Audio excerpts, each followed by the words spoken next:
তৃণমূল ছাত্র পরিষদের মধ্যেই অনেক মনোজিৎ মিশ্ররা রয়েছে। সেই বক্তব্যের পরিপ্রেক্ষিতে আমি এটাই তুলে ধরেছি যে আমার সঙ্গে এই মনোজিৎ মিশ্রের মতোই দাদারা, কিছু দাদা আমার এআই করা নুড ছবি তারা নিজেরা বানাতে পারে, বা তারা সেই এআই করা নুড ছবি তাদের জুনিয়র ভাইদেরকে ডেকে ডেকে ডেকে ডেকে দেখাতো। আর সব থেকে দুঃখের বিষয়, এই জুনিয়র ভাইরাই পরবর্তী ক্ষেত্রে প্রান্তিককে এসে বলে এবং প্রান্তিক আমাকে বলে। তা আমি এইটাই বোঝাতে চাইছি যে এই এই যে এআই করা নুড ছবি, এটা তো তার সহকর্মীর যোগ্যতাকে ঢেকে দেওয়ার মনোভাব না। আজকে আমিও তো আমার সহকর্মীর নারী বিদ্বেষী লিঙ্গ বৈষম্য ভাবনার দ্বারাই প্রভাবিত হয়েছি।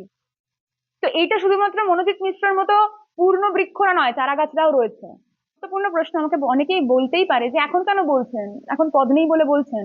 অনেকে বলেওছে ফুটেজ খাওয়ার জন্য বলছেন, ফুটেজ খাওয়ার জন্য বলছি না, পদ নেই বলে বলছি, এরকম ব্যাপার নয়। যখন এই ঘটনাটি আমার সঙ্গে ঘটে, আমি জানি আমার সঙ্গে কি ঘটেছিল এবং আমি কতটা নিজের সঙ্গে নিজের লড়াইতে ছিলাম। আমি বললাম না, আমি এই আমার সহকর্মীর লিঙ্গ বৈষম্য ভাবনা বা নারী বিদ্বেষী ভাবনার কাছে হেরে গেছি, পরাজিত হয়েছিলাম এবং তাদের সেই ভাবনাকে ছাপিয়ে যেতে পারিনি।